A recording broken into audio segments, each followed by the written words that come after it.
오늘 첫 뉴스는 뭔가요? 네, 검찰이 오늘 박근혜 전 대통령에 대한 두 번째 구치소 조사에 나섭니다. 또 유영하 변호사가요, 박 전 대통령 쪽으로 입회할 예정입니다. 여기 뉴스는 앞으로 계속 똑같을 것 같아요. 네. 똑같은 말을 하고 있습니다. 똑같은 사람이 입회하고 있습니다. 예, 혐의 또한 계속 부인하고 있는 것으로 알려져 있습니다. 자, 두 번째 뉴스는요? 예, 같은 서울구치소에 입감되어 있던 최순실 씨가요, 오늘 오전에 남부구치소로 이감합니다. 아, 그래요? 확정된 건가요? 네, 어제 검찰 특수본이 그렇게 발표했습니다. 여기가 지금 서울 구치소 의왕에 있죠? 예, 경기도 의왕에 있습니다. 의왕 임시정부가 이렇게 되면은 대통령 유고 상황이 되네요. 최고 권력 서열 1위다 이렇게 박관천 경정이 이야기한 적이 있죠. 임시정부의 대통령 유고 상황이 벌어집니다. 아, 이거 안타까운 일이네요. 다음 뉴스 전해주세요. 네, 우병우 전 수석도요, 오늘 오전 10시에 검찰에 출석하게 됩니다. 어제 우병우 전 민정수석에 관한 이 검찰의 딜레마를 말씀드렸고, 예. 잡으려니까 내부가 왕창 흔들리고, 안 잡으려니까 전체가 흔들리고, 예. 뭐 그런 딜레마에 빠져 있다고 합니다. 우병우 수석이 나만 죽을 수 없다 이렇게 나온다고 하는 게 검찰 고위 관계자의 전언이고요. 자, 다음은 어떤 뉴스가 있습니까? 네, 어제 문학의 블랙리스트 관련된 재판 시작됐습니다. 김종덕 전 장관 등에 대한 재판인데요. 구체적인 정황이 어제 법정에서 공개됐습니다. 박준우 전 청와대 정무수석의 진술서입니다. 거기서 박준우 전 수석은 조윤선 전 수석에게 인수인계를 하면서 블랙리스트와 관련된 업무를 고스란히 넘겼다 이렇게 말하고 있고요. 대통령이 다 챙긴다 이렇게 이야기도 해줬다라고 합니다. 그렇군요. 그러니까 처음부터 알고 있었다는 얘기네요. 네. 예, 인수인계를 한 거니까요. 본인의 선임 정무수석이 인수인계를 하면서 블랙리스트에 관해서 구체적으로 설명을 했다. 그렇다는 거잖아요. 네. 네, 대통령이 이 사안을 챙긴다고 했고. 네, 특검에서 그렇게 진술한 겁니다. 박준우 네. 전 수석이요. 그러니까 전임 정무수석이 사실은 다 실토한 걸 모른 채 그러니까 특검에 간 거예요. 계속 부인했죠. 예. 완전히 다 실토를 했군요. 인수인계도 했고 구체적으로 그리고 대통령이 직접 챙긴다는 얘기도 했고 특검이 자신 있을 수밖에 없었네요. 예, 그 당시 조윤선 전 수석의 표정도 어땠는지 아주 구체적으로 진술하고 있습니다. 특검이 이렇게까지 구체적으로 진술이나 정황을 확보하고 있는지 몰랐겠죠. 예. 그래서 바로 구속이 됐군요. 자, 다음 뉴스는요. 네, 세계일보 보도에 따르면요, 박근혜 전 대통령이 해경을 해체하면서 청와대 참모들과도 상의하지 않았다 이렇게 보도했는데요. 관련자의 해경 고위 간부의 증언이 나온 겁니다. 세월호 참사 당시 해경의 고위 간부였던 A씨 증언에 따르면 박근혜 전 대통령이 해경 해체를 선언할 때까지 해경은 물론이고 청와대 참모들도 몰라서요. 나중에는 수석급 참모들한테 경위를 물어봤더니 본인들도 그 이유를 몰라서 뒷수습하느라 힘들다 이렇게 말을 했다라는 겁니다. 사실 말도 안 되는 거였거든요. 그 해양 경비 기능이라는 게 우리가 삼면이 바다니까 당연히 필요한 것이고 반드시 있어야 되는 건데 조직이 뭘 잘못했습니까? 마치 해경만의 잘못인 것 마냥. 그것도 그렇지만 해경이라는 조직 자체의 잘못이 아니잖아요. 그렇죠. 조직 체계를 바꿔버린 거예요. 실제 해경의 고위 간부들 중에 이 일로 인해서 법적 책임을 물은 사람은 없어요. 1, 2, 3 경정. 예, 그렇게 있습니다. 그분 한 분 빼고는 예. 나머지는 사람의 책임을 물을 걸 해경을 해체합니다는 충격적인 발언 하나 하려고 한 거거든요. 그리고 나서 수사정보기능은 경찰청으로 가고 경비기능은 국민안전처로 가고. 이거 말이 됩니까? 말이 안 되는 거죠. 그래서 제가 알기로는 그 단속 건수, 그 해양 밀수라든가 중국과의 그 절반 이하로 줄었어요. 말도 안 되는 일을 한 거고. 근데 이건 수석 참모들도 몰랐다는 거잖아요.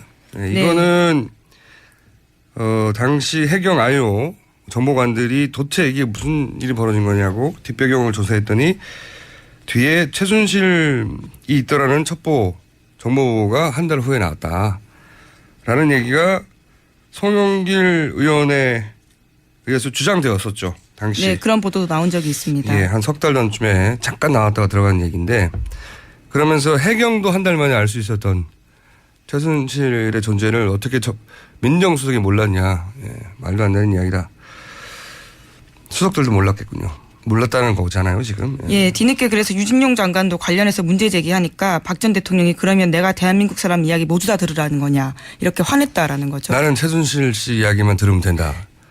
이런 거죠. 아니 수석들이 모르는데 대통령이 어떤 의사결정을 할 때 같이 가장 먼저 의논하고 하는 사람이 청와대 참모들이잖아요. 수석들. 수석들이 모르는데 누가 합니까? 최순실만 알았다는 거죠. 정말 방송에 안 맞는 표현이지만 골 때리는 일입니다. 한 국가의 철을 이렇게 누가 한 사람 말 듣고 오늘 아침에 갑자기 결정해서 해체해버린다는 게 이게 말도 안 되는 거죠, 정말. 자, 다음 뉴스는요.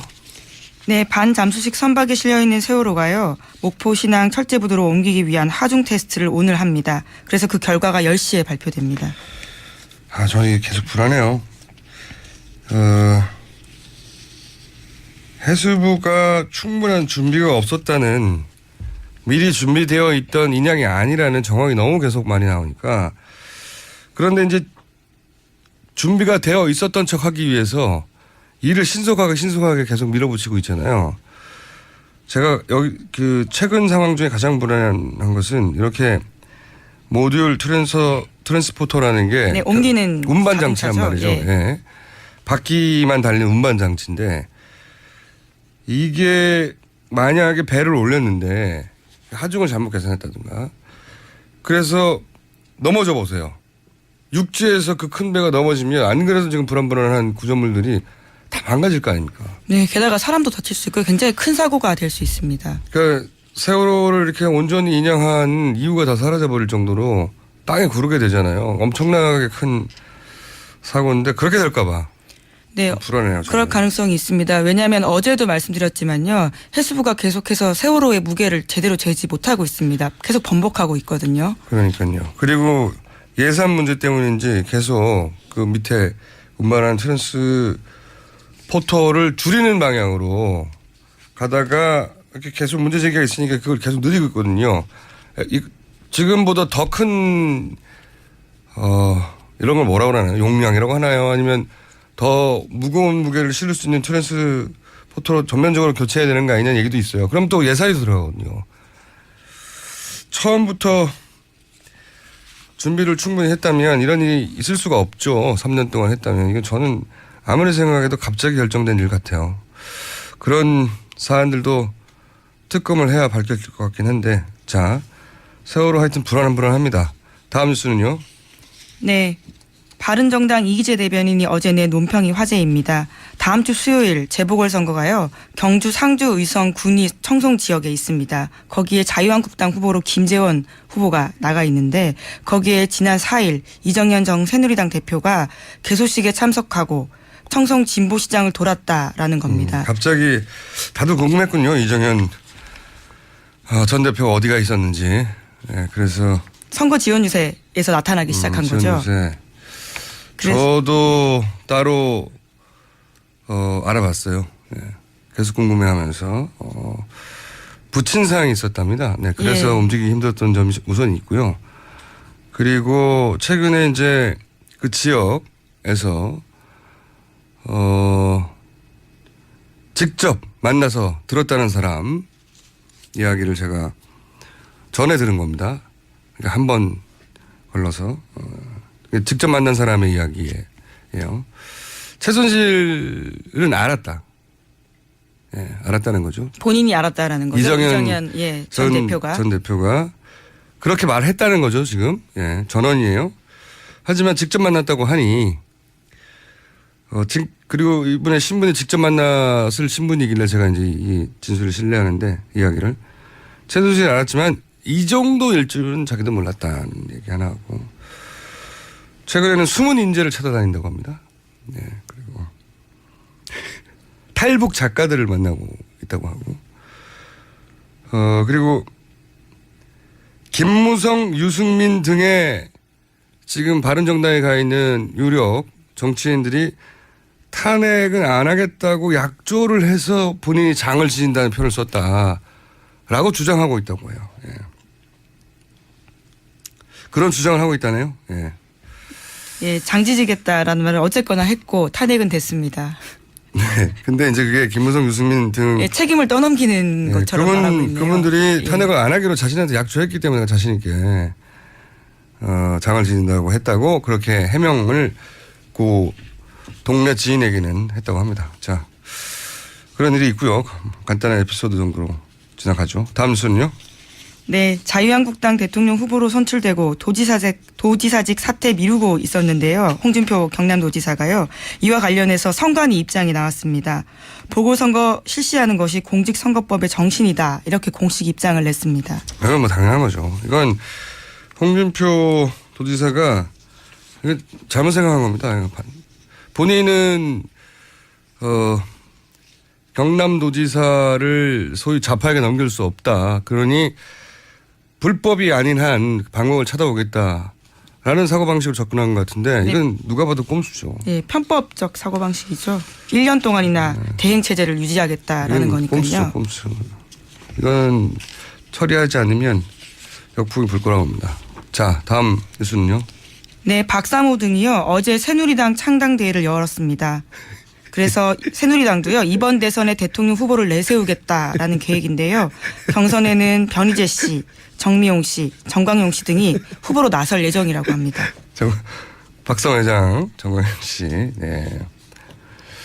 노코멘트 하겠습니다. 자, 다음 뉴스는요. 네, 선거 관련된 뉴스 전해드리겠습니다. 문재인 전 대표, 그러니까 이제 더불어민주당의 공식 후보가 된 문재인 후보가요. 어제 하루는 일정을 빼고 양산에 있었습니다. 그리고 나서는 앞으로의 키워드를 생활정치를 내세우겠다 이렇게 알려져 있는데요. 오늘부터 광주 전남 일정을 시작한다고 합니다. 아마 50대 이상에서 약하니까 예, 그 표심을 공유하겠죠. 다음은요. 네, 안철수 후보도 어제 공식적으로 일정을 시작했는데요.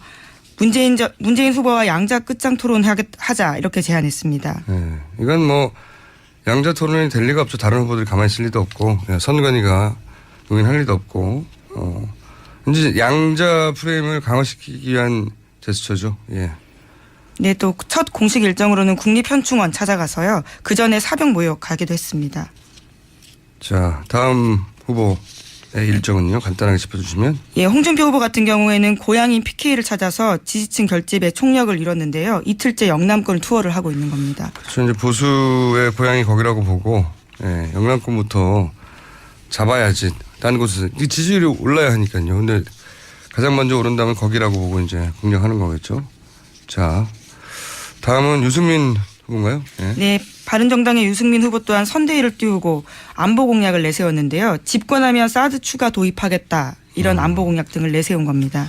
이거는 이제 아마도 국민의당과의 차별화 때문이겠죠. 그 안철수 후보에게 정당은 바른정당을 지지하지만 후보는 바른정당은 집권할 가능성이 높다고 보고 사표 방지 심리 때문에 국민의당 후보를 지지하는 사람들에게 아니다. 왜냐하면 가장 눈에 띄게 쉽게 차별화되는 지점이 사드에 대한 태도니까 그걸 공략하는 거겠죠. 예. 당연한 전략이고요. 자, 심상정 후보는요? 네, 정의당 심상정 후보 같은 경우에는요. KBS 주최 토론회 배제돼서 논란이 일고 있습니다. 계속해서 서명 운동을 받고 있는데요. 이에 대한 문제 제기를 하고 있는 겁니다. 그게 말이 안 되죠. 예. 이게 이제 선관위 기준은 당연히 심상정 후보가 나가야 되는데 KBS 내부 기준. 네, 자체 준칙이 있습니다. 네. 근데 이제 이런 게 만들어진 이유는 후보가 너무 많이 난무하니까 과거에 그 적절히 집중도 있게 검증의 기회를 주겠다는 의도에서 만들어진 내부 기준인데 다른 방송사들은 다 심상정 후보가 나갈 수 있는데 KBS 기준으로는 의원이 10인인가 하는데 걸리는 거 아니에요? 그죠?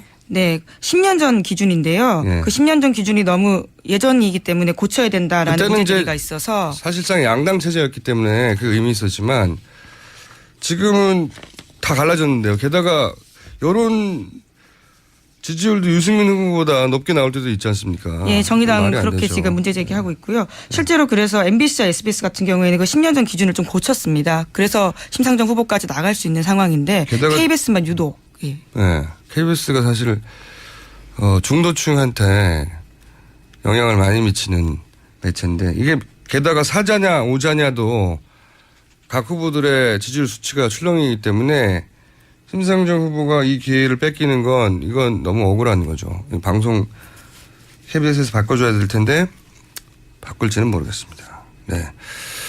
자, 앞으로는 대선 본선이 본격 시작됐으니까 이 대선 관련 뉴스를 점점 비중을 저희가 늘려 가도록 하겠습니다.